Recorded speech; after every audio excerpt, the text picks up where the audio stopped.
What is up, everyone? Happy Football Saturday.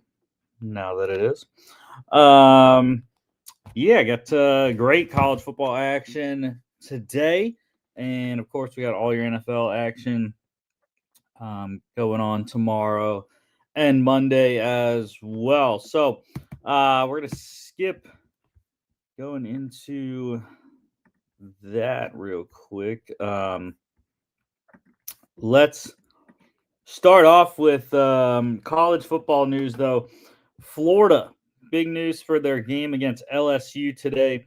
They will be they will have defensive lineman Caleb Banks available.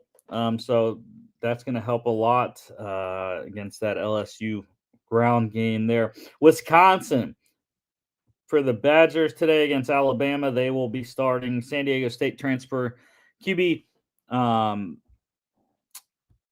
Danny O'Neal. So pretty good quarterback. I liked him watching him at San Diego State. Still decently young. I think he's a sophomore, I want to say. But yeah, Billy Edwards Jr., the Maryland transfer, he has been out with an injury. So Danny O'Neal getting the start this week. NFL news, we got the players of the week. For the AFC, offensively, it was Bills quarterback Josh Allen led that masterful comeback against the Ravens in week 1. Defensively, is Jags linebacker Foyesade Aluakon, over 10 total tackles for him, and leading that Jags defense, holding Carolina to 10 points in week 1.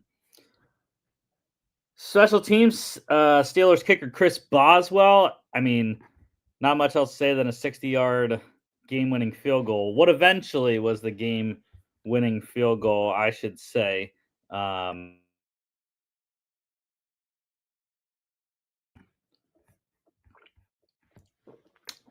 yeah, very deserving for Chris Boswell. NFC, offensively, it was Vikings QB JJ McCarthy. Kind of didn't agree with that one. I thought maybe you could have found a different offensive player. I mean, he only had 143 yards, although he did have a masterful fourth quarter to lead the Vikes back against the Bears. Defensively, it was Rams linebacker Nate Landman. He had some critical tackles against the Houston Texans in the Rams Week 1 win. And the special teams, Bucks wide receiver Cameron Johnson had a big punt return that helped the Bucks win in Atlanta.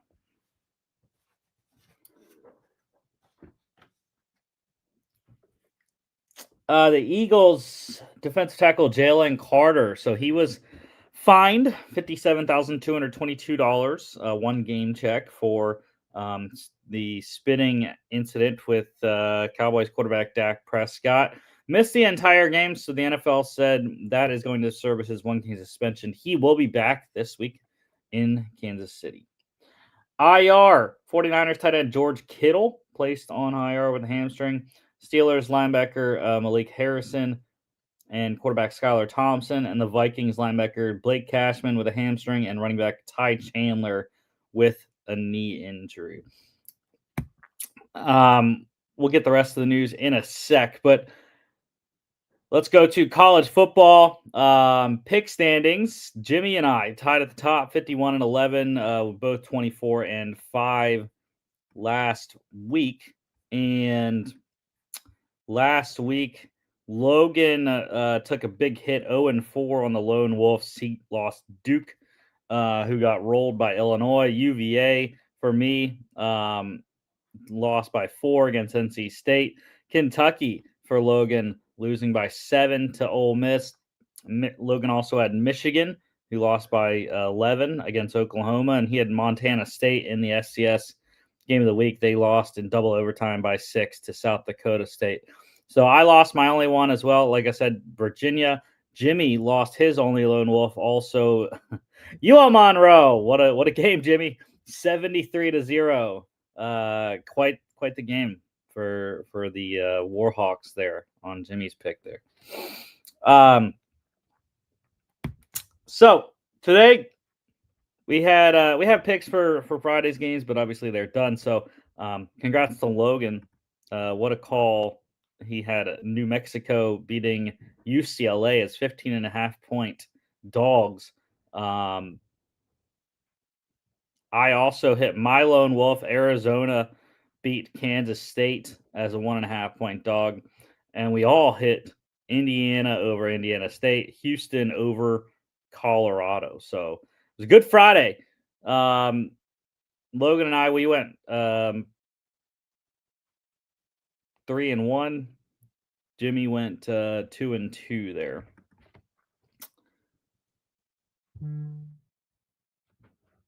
Number 12, Clemson today at Georgia Tech. So this is a big time matchup in the ACC. And I'm scared. I am scared because I'm not sure about Clemson. The reason I'm picking them is because they're my national champion pick, and I want to continue to believe in Clemson. Last week was very difficult. Watch the game against Troy. However, I still think this Clemson has pieces that make it a national title contender. Cade Klubnik has to play better. The defense was outstanding, shutting out Troy in the second half. And the offense finally got something going. Adam Randall really catapulted the offense in the second half. So look for him to get more touches against this Yellow Jacket defense. But Georgia Tech has looked very good. Okay. They're 2-0. Forgot to put that on there. But yeah, this is a game that I think the Yellow Jackets can win, especially being in Atlanta. But I don't know. Logan is rolling with the Yellow Jackets here. So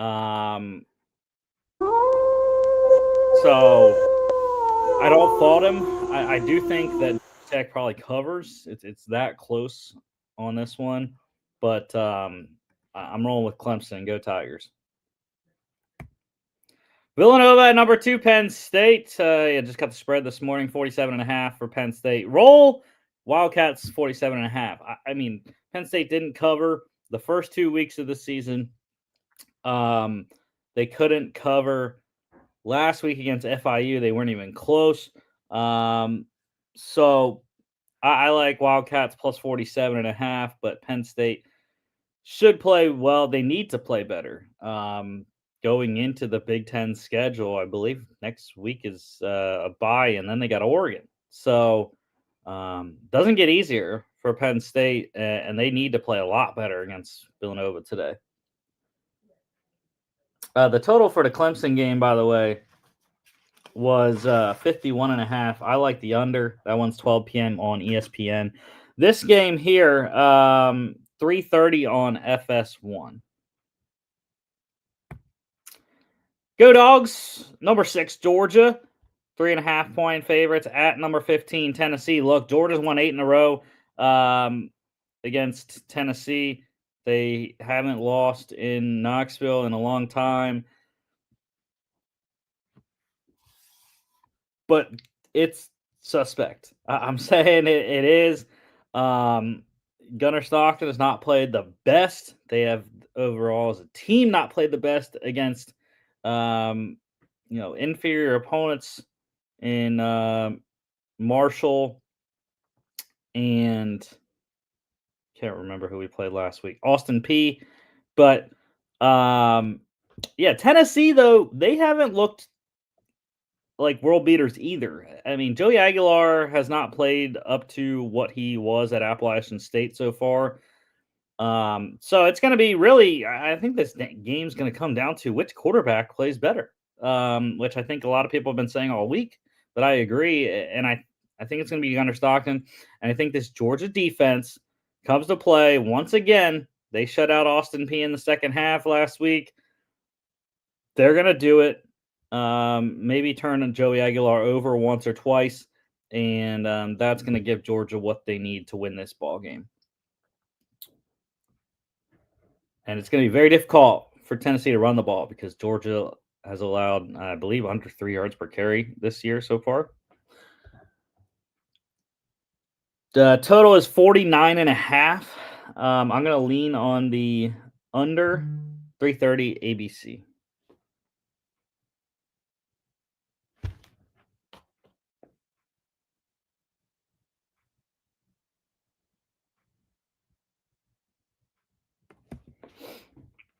Washington State at North Texas. We are all on the mean green. You don't have too much to say about this game. Haven't watched either of these teams yet this year, but North Texas was a team I remember that I believed in a lot going into this year. I think I had them at 7-5 or 8-4, one of the top teams in the American Conference. Washington State still floating out there in the Pac-2 with Oregon State. They're off to a 2-0 start, but new head coach there and tough road trip against UNT. I like Mean Green, as does everyone else.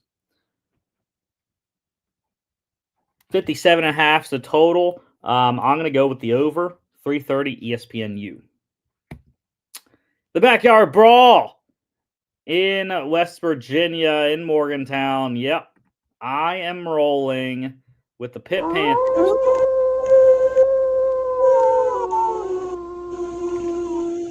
Why am I rolling with the Pitt Panthers? For one, because they're 7.5-point favorites on the road. But for two, no Jaheim White for WVU, right? That's a big loss. That loss alone jumped this game by 5 points. It was wild.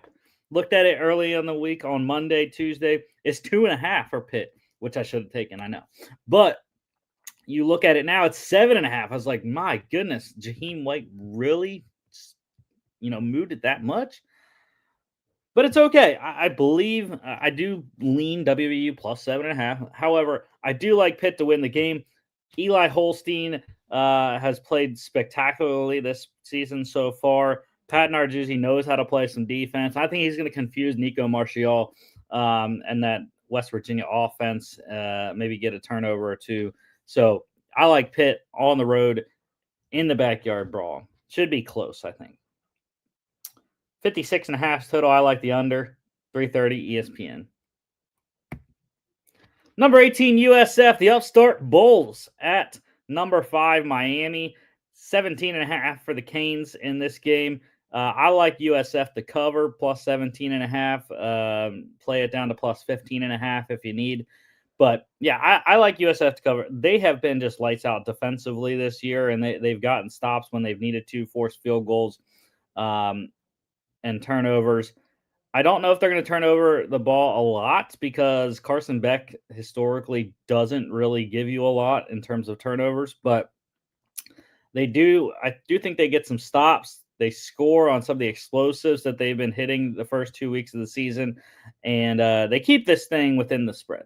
So I think Miami wins, but yeah, USF puts on a show once again as the top G5 team currently. Over totals 57.5. I like the under. 430 CW Network. Ohio at number 1 Ohio State. 30.5 for the Buckeyes in the shoe. Look, I got 32.5 for Ohio early in the week, and I'm loving that line right now. Getting 2 points of CLV. Ohio is a very good program. Again, I picked them to win the MAC, right? They're 1-1, but it was a close loss. Last week, and they won. They beat West Virginia in week 1, I think that was, or maybe that was last week. The loss came in week 1. Oh yeah, loss came in week 1. Close loss to Syracuse, I want to say. And then this last week they went to Morgantown and beat West Virginia. So I really like the Bobcats. Parker Navarro is the real deal. They got some skill guys as well. C.A. Bangora at running back.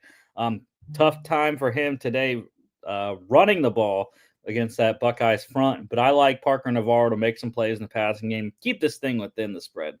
Again, 32.5 for me. 30.5. I still like it. It's too many points for a very good Ohio team to not cover.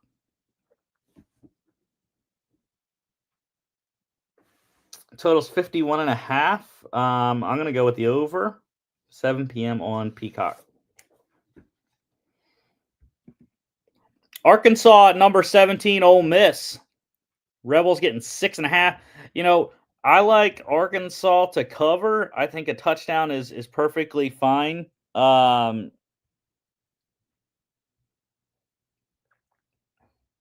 With Arkansas, they're a decent team. Okay, Taylor Green at quarterback. You know, I really do think that they should keep this thing close. Ole Miss beating Kentucky last week on the road in Lexington by a touchdown was sort of a similar story. Austin Simmons, I'm still not totally confident in him yet, but Lane Kiffin knows how to coach offense, and I think they're gonna keep this one close, but ultimately win at home in Oxford. Total in this one, 61 and a half. I am going to lean on the over, 7 p.m. on ESPN. Florida at number 3, LSU. I mentioned Caleb Banks back for the Gators in this one. So that's a big time upgrade to their defensive line in the middle against that LSU run game.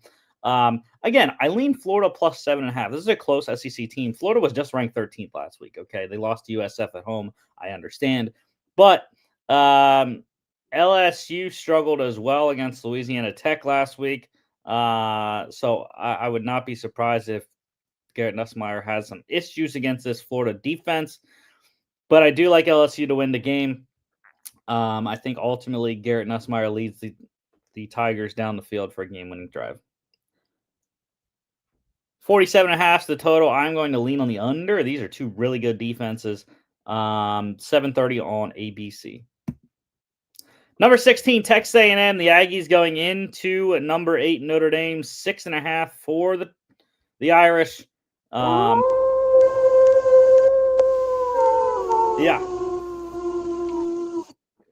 Look, I knew Jimmy was going to go with his people, the Irish.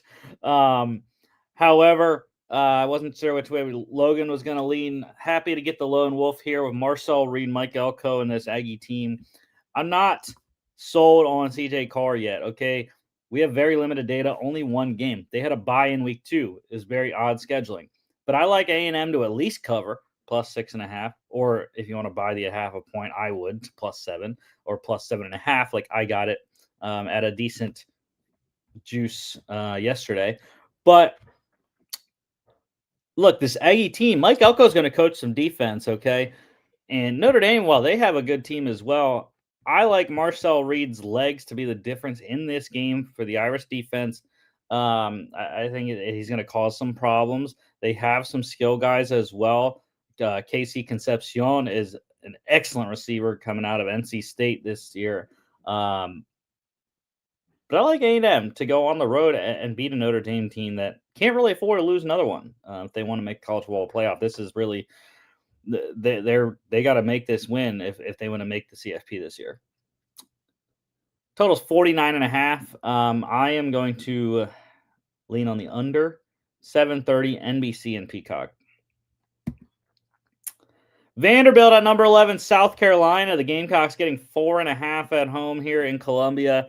And I like them. I like them to cover. Vandy, Diego Pavia, they are 2-0, but haven't really played anyone. South Carolina, I'm scared of because they have not played the best offensively. Lenora Sellers was heralded as one of the top Heisman contenders. He does not have very good stats so far this year. And what the Gamecocks have been bailed out by is special teams. Their punt returner has returned 3 for touchdowns in his 5 punt returns this year. They've also gotten turnovers defensively and 4th down stops. So, while it is playing pretty good team football, like this offense needs to step up. And I think it's a good spot against a Vanderbilt team that I think could be a little bit leaky, especially on the back end there. So, yeah, South Carolina wins this one, and I think they cover. Total is 49.5. I'm going to go with the lean on the under. South Carolina defense takes care of it. 7:45 p.m. SEC Network. Duke at Tulane. Jimmy rolling with the green wave.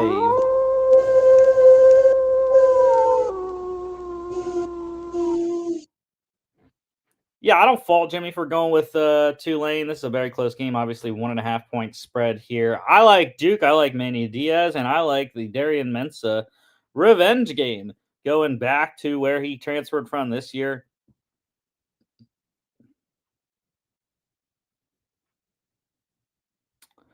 Um, but yeah, the biggest thing is the Man Diaz defense, right? And I just think that they are going to be able to shut down this two-lane offensive attack here and get back on track after getting rolled by Illinois last week in what was a close game, but they turned the ball over too many times and ultimately lost 45-19. But yeah, give me Duke on the road. It's a tough game against one of the top G5 teams.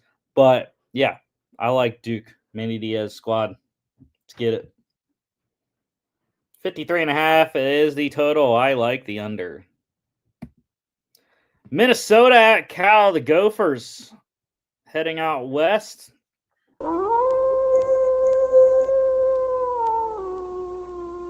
To Cali. Logan rolling with the Bears here, and I'm kind of scared because Logan knew something. He got New Mexico right last night. But I also got Arizona right on the lone wolf. So give me the Golden Gophers here. I think that this PJ Fleck defense is going to give the quarterback for Cal, the true freshman, Jeremiah Kiawe Sagapolutele, I believe that is his name. Yeah, I'm very good at names. They're going to give him some looks. I think PJ Fleck's going to have this Gophers team really up to the task against Cal. And while I do like Cal, I just think Minnesota is going to bring in their Big Ten swagger and be physical against Cal and win this game on the road here. Total's 42.5. I'm leaning on the under. 10:30 p.m. ESPN. The FCS game of the week, number 16, North Dakota, the Fighting Hawks. They face number 5, Montana, the Grizzlies, or the Grizz. Don't know what the spread is, but I like, as does everyone else, the Grizz at home. Very good team here. Top 5 ranking, and it's tough to play either of the Montana schools at home. So I like Montana. North Dakota had a great game last week, barely losing to Kansas State, but Montana's going to give a better fight potentially, I think, at home, and it's a conference game. So, or no, it's not. Yeah, I always forget Montana's schools are not in the Missouri Valley because they're so good. But yeah, Big Sky for Montana, Missouri Valley for North Dakota, and I think the Big Sky wins this one. 3 p.m. on ESPN Plus today. All right, let's go back to the recaps here for Monday Night Football. Vikings 27-24 over the Bears. Yeah, I mean, just ridiculous comeback for J.J. McCarthy. This Vikings squad really shut it down in the second half defensively on Caleb Williams. And Caleb Williams, I mean, he was bad in the second half. Off-target percentage over 21%. Was really, really bad. So Williams here, 60%, 210, 1 touchdown, 6 carries, 58 yards, and a rushing score. McCarthy, 65%, 143, 2 touchdowns, a pick. It was a pick 6, 2 carries, 25 yards, and a rushing touchdown that ultimately gave the Vikings the lead. Jordan Mason led the game in rushing. Kind of surprising, but not for me. 15 carries, 68 yards, and a 7-yard reception. Told y'all, draft Jordan Mason. Loved the RB2s this year. And week 1 was very good for all of the RB2s that I liked. Zach Charbonnet with the Seahawks, Jordan Mason with the Vikings, and Trey Benson for the Cardinals. Those were the top 3, not in that order, but those were really the 3 RB2s that I loved this year in fantasy football. And they all 3 showed out in week 1. So hopefully we can keep that momentum rolling, taking carries from the starters. Bears wide receiver DJ Moore led the game in receiving, caught 3 of his 5 targets for 68 yards, did have a fumble, however. And defensively, a lot of great defensive performances, but I'm going to go with the guy that had the pick six. Bears corner Nashawn Wright, 4 tackles, 3 solos, tackle for loss, pass defense, and a 74-yard pick six. You also got to give a nod to new Vikings defense tackle Javon Hargrave. He had a really solid game, as did new Bears defensive end Deo Odeingbo. And lastly, kicker Cairo Santos. I mean, you look at the score and then you look at his stat line. The one missed field goal, it mattered. 1 of 2 on field goals, 42 long, 3 of 3 extra points. The Vikings plus 1.5 covered over 43.5. Thursday Night Football, Packers beating up on the Washington Commanders 27-18. I mean, this was a defensive dominance for Green Bay. They really shut down Jaden Daniels the entire game. Didn't allow him to run. The offensive line could not block the pass rush and the blitzes that Jeff Hafley was sending. And ultimately, it led to Washington not being able to run the ball and throw short passes, which were very easy to defend because they could just play press man coverage and didn't have to cover that long. But yeah, Jordan Love was really good, 61.3%, 292, 2 touchdowns, 3 carries for 12 yards. Jaden Daniels for Washington, 57.1%, 200, 2 touchdowns, 7 carries for 17 yards. That tied for the lead in rushing for Washington, along with Austin Eckler and Bill Krosky-Merritt there, 17 yards. For Green Bay, it was Josh Jacobs leading the game in rushing, 23 carries, 84 yards, and a touchdown.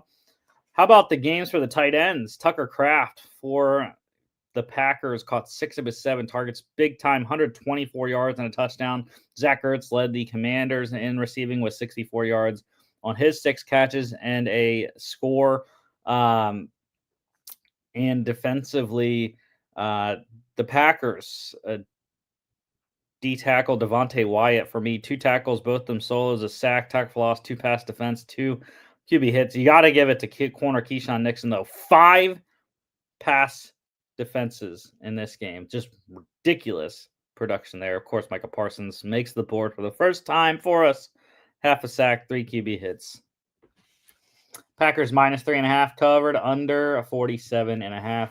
I was really pissed. I had the over, okay? I had the over, right? And it should have hit. 3 field goals missed in this game. So annoying. Matt Gay missed 2, including 1 doink. Brandon McManus doinked 1 as well for the Packers. Kickers, man. Kickers. So annoying. All right, back to NFL news here. The injuries, right? Giants linebacker Micah McFadden, he is out long-term with a foot injury.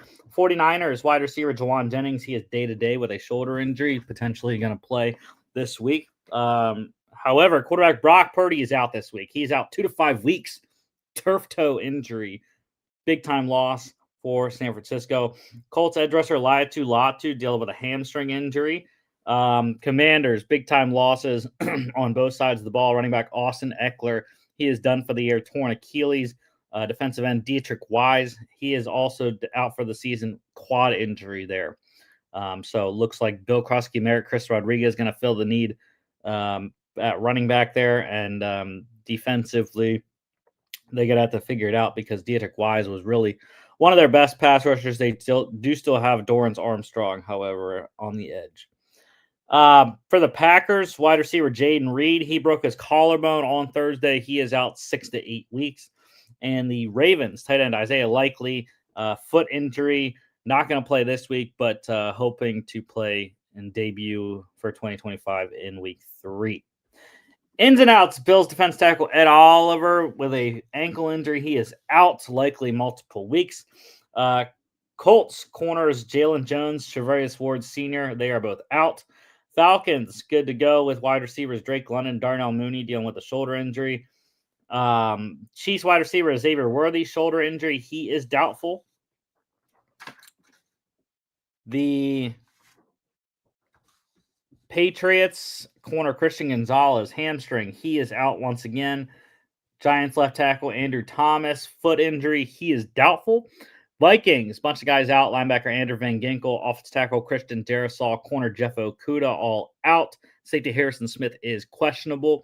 Bears, corner Jalen Johnson, running back Roshan Johnson. They are both good to go. Corner Kyler Gordon, hamstring injury. He is out once again. Eagles tight end Dallas Goedert, knee injury. Running back Will Shipley with an oblique. They are both out. Seahawks safety Nick Eamon-Worry with an ankle injury. He is out. Corner Devon Witherspoon, knee injury is doubtful. So secondary issues there for Seattle. Broncos linebacker Dre Greenlaw, quad injury. He is out. However, tight end Evan Ingram with a calf. He is good to go and will play.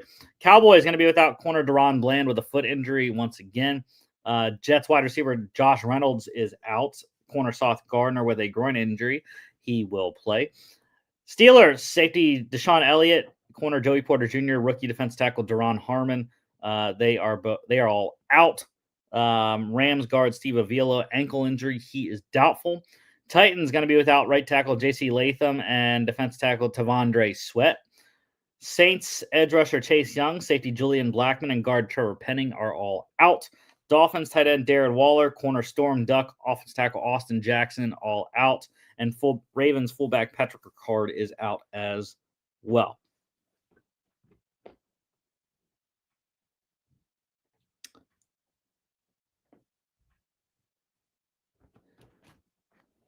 Releases. 49ers made a big move this week. They released kicker Jake Moody, a 2023 third-round pick,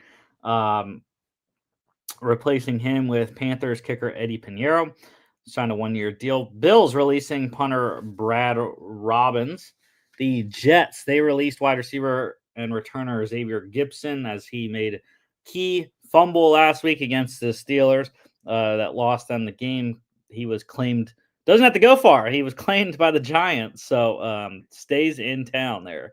Kind of awkward, I think, and he stays in the building as well. I mean, they both play at MetLife, so kind of weird, but yeah, just go to the other side of the building. You're shunned. That's what they said. The Jets did. Extensions. How about good news for Green Bay? They signed wide receiver Christian Watson to a 1-year, $13.25 million extension. So that's some nice faith there in their what once was a superstar wide receiver has been out for a long time with the knee injury there. Other signings, the Bengals, they signed Saints edge rusher Isaiah Foskey to their practice squad. He was a 2023 second-round pick out of Notre Dame. Steelers signing Patriots safety Jabril Peppers. They also signed Bengals quarterback Logan Woodside to the practice squad. So the Deshaun Elliott injury necessitated the Jabril Peppers signing, and makes a ton of sense. I like Peppers there. Falcons, they signed former Vikings kicker Parker Romo to the practice squad. So that's big news in Atlanta as well, right? Younghoe Koo missing the game-tying field goal last week. He has struggled going back to last year, but I do think that Parker Romo could be the guy. I mean, he hit, I think it was 11 of 12 field goals last year for when he was with the Vikings. So, yeah, I think that Parker Romo could potentially beat out Younghoe Koo in Atlanta. The Bills, they signed Steelers punter Cameron Johnston. That necessitated the Brad Robbins release there. Broncos, they signed Cowboys running back Deuce Vaughn to the practice squad, so some depth for Denver. And the Bills also signed Jets defense tackle Fidarian Mathis to the practice squad. He was a 2022 second-round pick with the Washington Commanders. Oh, yeah, and by the way, Michigan head coach Sharon Moore starting his suspension today. Doesn't mean anything. They're playing Central Michigan and Nebraska next week. It's cool. Visits and workouts. The Cowboys, they hosted Panthers edge rusher Jadeveon Clowney on a visit. So some potential pass rush help that was very much needed. They did not have much pass rush at all against Philly in week 1. And the 49ers, they worked out Bills quarterback Mike White looking to add a quarterback to their depth with the Brock Purdy injury.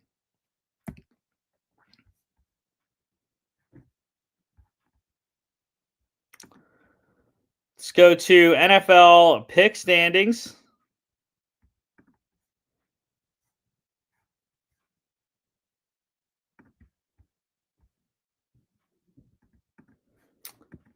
So Logan won the day last week. 11-3 for him. No lone wolves for him or I. But yeah, 11-3 for Logan. Danny, first year in the picks. He comes in second in week one. He went 10-4, 1-1 in lone wolves. He lost the Panthers against the Jags. They lost by 16, but he did get the Bills right and their miraculous comeback on Sunday Night Football, 41-40 there. The Jimmy and I come in third, tied for third. I am above Jimmy because I did not have any lone wolves. Jimmy lost his only lone wolf, or won his only lone wolf, I should say. I don't know why I said that. Yeah, Jimmy is actually in second. I miscalculated that. This is why we do it. Yeah, so Jimmy is actually in second place, and above Danny because he is 1-0 in lone wolves. Danny is 1-1.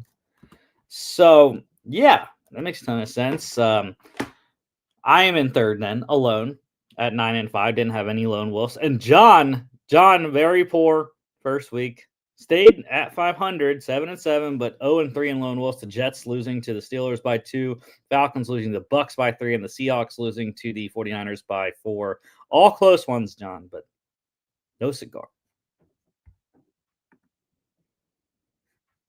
Let's go to the picks this week. Seahawks at the Steelers. John is not picking his Steelers. Reverse I call. Look at it. Look at John Seahawks. Lone Wolf in Seattle and Pittsburgh. Look, I think the Steelers defense has a lot to prove after getting blitzed by the running attack last week of the Jets, but I also think that this Steelers offense looked fantastic. And while the Seahawks defense is very good, I think A-Rod can produce enough. And the Steelers need to run the ball because they did not run it well last week.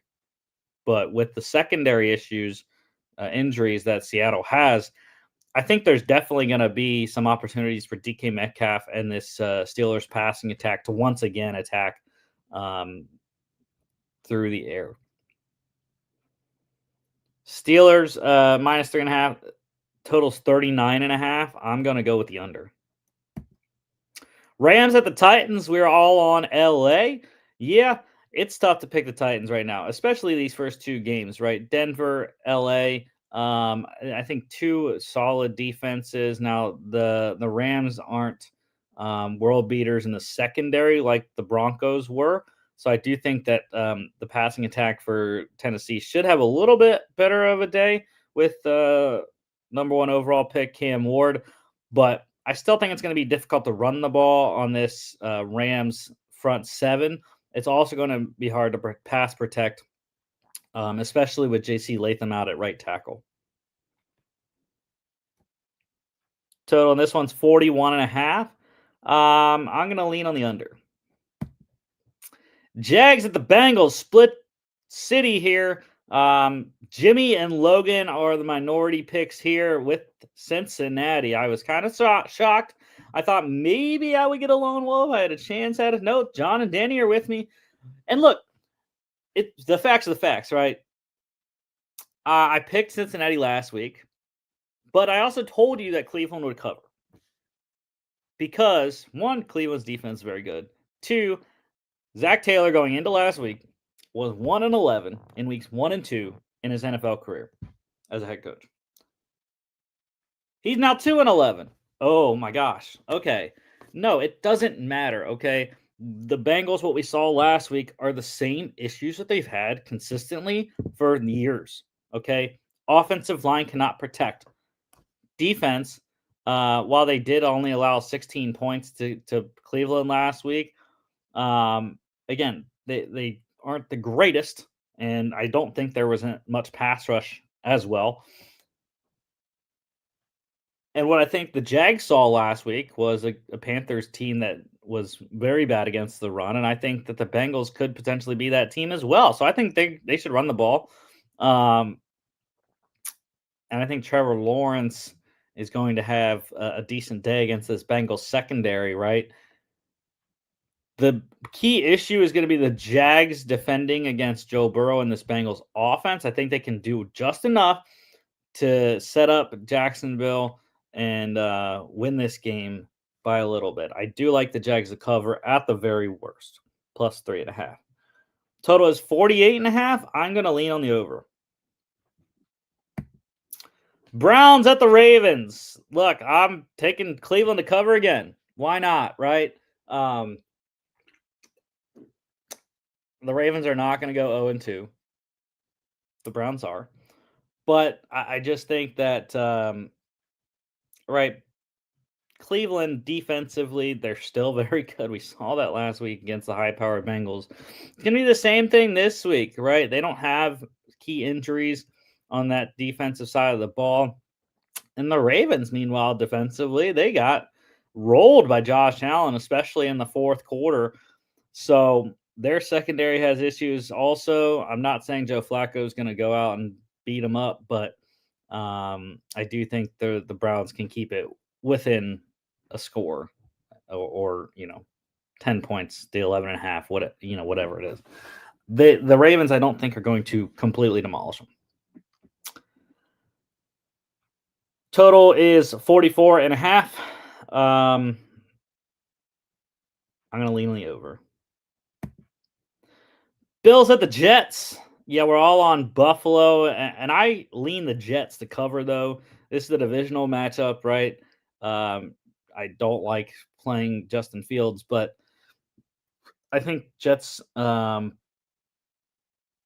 a good enough team, especially in a division matchup, that they can cover a touchdown. 46.5 total. I'm going to lean on the under.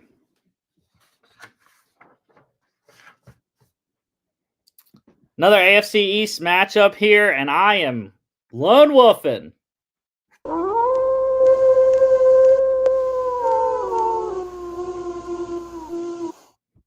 Yeah. I mean, I'm not surprised, but I am surprised, right? The thing with the Dolphins, okay, it was terrible. Like nothing worked last week, right? 8-33 against Colts. I understand. For one, we were playing against a ghost. Rest in peace, Mr. Irsay. But I think Mr. Irsay had something to say from beyond the grave last week in Indianapolis. And for two, the Dolphins are not as bad as what they played like last week. They turned the ball over. Tua did 3 times. They couldn't protect Tua at all, and they couldn't really run the ball. So I think that's going to be a lot of those concerns are going to be fixed this week. Okay. Mike McDaniel's going to look at this Mike Vrabel defense and see Christian Gonzalez is out. And, okay, we're going to throw the ball. Because that makes a ton of sense. And I think they're going to have some success. Jalen Waddle needs to step up. Tyreek Hill is declining a little bit. So Waddle really needs to be the guy. And they need to run the ball. Devon Achane and company there, Ollie Gordon, Chris Brooks, or not Chris Brooks, Ollie Gordon, though, need to be able to run the ball, right? And historically, New England cannot play in Miami. And it doesn't help that it's a September game in Miami. It's going to be hot. It's going to be really hot in Miami. So those are factors combined. I like the Dolphins in this one. Cover the 1.5. 42.5 is the total. I'm going to go with the over. Niners at the Saints. This scares me. Okay.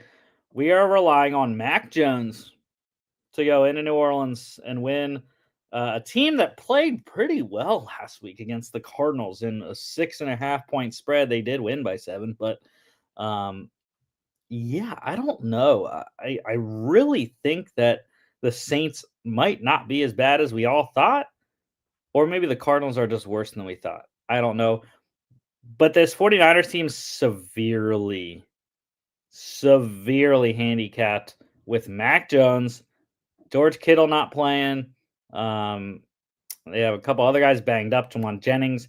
It has to be the Christian McCaffrey and Ricky Pearsall show. That's what it has to be, okay? Those are going to be the two focal points for San Francisco offensively. Mac Jones has to do enough.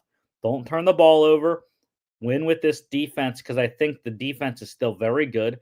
They can get pressure against the Saints offensive line on Spencer Rattler, take him down a couple times, force some turnovers like they did last week, and to end the game. So I like San Francisco. Scares me that everyone is on San Fran, but it's down to 3.5. I think you can be comfortable taking that even by the half a point to 3. 40.5 is the total. I'm going to lean on the under. Giants at the Cowboys. Yeah, we're all in Dallas. This is one of my favorite plays this week. I hate the Cowboys, but I love them making me money. So Dallas, I really love 6.5. This Giants defense is really good, and they played well last week. But I do think the Cowboys also played very well. They didn't have any pass rush, which is they need to get against Russell Wilson, who miraculously led the Giants in rushing last week. But yeah, I think the Cowboys should roll at home in this one and beat the Giants. 44.5 is the total, and I'm going to go with the under. Bears at the Lions. Jimmy is with the Chicago Bears. I don't fault him. I have no clue why this game is 6.5. I would lean the Bears a lot in the spread. But look, the matter of the fact is the Lions are not going 0-2. Okay, they are too good of a team to go 0-2.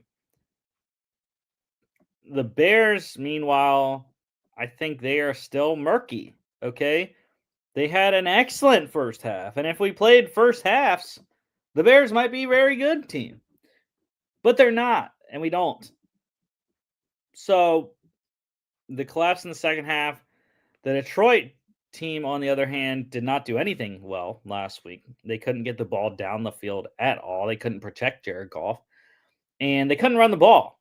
So that is what they have to focus on this week. It's another tough defense. It's back-to-back divisional games as well for both of these teams. So 0-2 in division is a death sentence almost in terms of looking at the division, but still obviously can make the playoffs with not winning your division. So, it's okay, but I do think the Lions win. It's at home. 46.5 total. I'm going to lean on the under. 405 slate, 2 games. Panthers at the Cardinals. Cards getting 6.5 for the second straight week. And yeah, I like the Cards to cover. I think that the Panthers should play better, but they had a lot of issues last week that from last season that popped up. They couldn't stop the run. Bryce Young turned the ball over. They didn't play well offensively. One bright spot, Tetro McMillan looked fantastic. He led the Panthers in receiving and targets. So I'm very excited to watch him again against this Cardinals secondary. But yeah, I do think the Cardinals win and probably cover. 43.5 is the total. I am going to lean on the under. Broncos at the Colts. No one picking the Colts this week, like Jimmy Lone Wolf last week against the Dolphins. This Broncos team is for real, okay? The Denver defense is lights out. They shut down Cam Ward time and time again last week, even when Bo Nix was turning the ball over, giving the Titans short fields. The Broncos got to play better offensively. I mean, that's just a fact, right? Bo Nix cannot turn the ball over. They need to be able to run the ball, and he needs to be able to hit some of these deep shots that they took last week and weren't able to hit. I think they can do it. This Colts secondary, I think, has some weakness to it. And if they can protect Bo Nix, which they're getting a little bit boost with Laiatu hamstring injury, but I really like this Broncos team, and I think they can go 2-0, cover the spread in Indy. Total's 43.5. I'm going to go with the under. Super Bowl 59 rematch. Eagles at the Chiefs.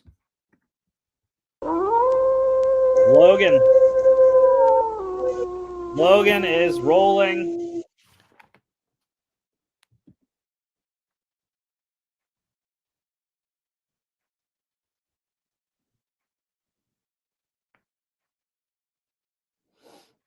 Logan is rolling with the Kansas City Chiefs to win the Super Bowl rematch. And look,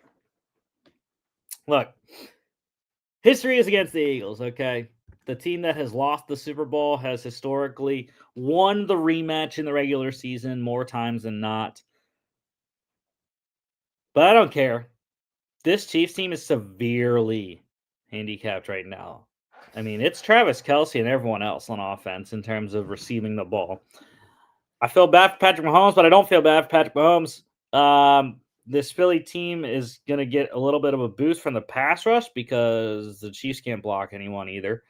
And while they don't have their guys from the Super Bowl, I'm sure Mahomes will be very excited. He does not see Milton Williams, but he will see Jalix Hunt still, and as well as Azeez Ojulari and Nolan Smith and company. So, yeah, I think the Eagles win this one. They get set up. They get helped with some Kansas City injuries, and yeah, go Birds, baby. Total is 46.5. I'm gonna go with the under. Split on Sunday Night Football. Falcons at the Vikings. Jimmy and I are rolling with his Vikings. Skull Vikes. Um, this should be a close game. It would be even more tricky if Kirk Cousins was playing for Atlanta, but he's not. It's Michael Penix. So yeah, I think the Vikings. It's Flo. It's Brian Flores' defense. I think he's going to shut down Michael Penix and force him into some uncomfortable spots, turnovers, and whatnot. So give me the Vikings. Yeah. JJ McCarthy needs to continue to develop. Um I don't it's a little bit easier of a defense to go against than the Bears were. So yeah, I like Minnesota. Total's 44.5 here. I do lean Falcons though to cover the spread 3.5, 4.5. 44.5 is the total here. It's Sunday Night Football. I think under 8:20 p.m. NBC. Best bets of the week. Yep, I went 2-1 last week. Good start to the season. Lost the Dolphins horrendously at the Colts plus 1.5. But I did win Tampa minus 1.5 at the Falcons. They won by 3, and the Rams minus 3.5 against the Texans. They won by 5. So what do we got this week? Eagles minus 1.5 at the Chiefs. Yeah, we just talked about that game. I kind of like it. It's a low spread. Philly's a good team, and they have a lot less injuries than the Chiefs do, a lot less concerns than the Chiefs do. So go Birds. Give me the Eagles cover minus 1.5. I told you the Browns plus 10.5. I should have taken them last week. I didn't, but I do think once again, I think Cleveland's going to cover for the second straight week in a row. 11.5 is just a ridiculous spread in the NFL for any team to not cover. So I like Cleveland plus 11.5. That defense gives them a chance. And the Broncos minus 1.5 at the Colts. We were all on Denver in our picks. And, I think that the Broncos can cover that. They covered last week against the Titans. So I like Denver to cover once again and force Daniel Jones into some mistakes. Lock standings. Yes, sir. It was a perfect week in the locks last week. And we had Logan winning the Bengals over the Browns. I got the Broncos right over the Titans. Jimmy and Danny got the Commanders right over the Giants. And John, he went with the Cardinals winning against the Saints. So this week, sort of similar story. We got a couple people on the same team. Bills have backers in Logan, John, and Danny against the Jets. I am rolling with the Cowboys against the Giants. Again, I really like the Cowboys this week. And Jimmy, he is going with the Rams.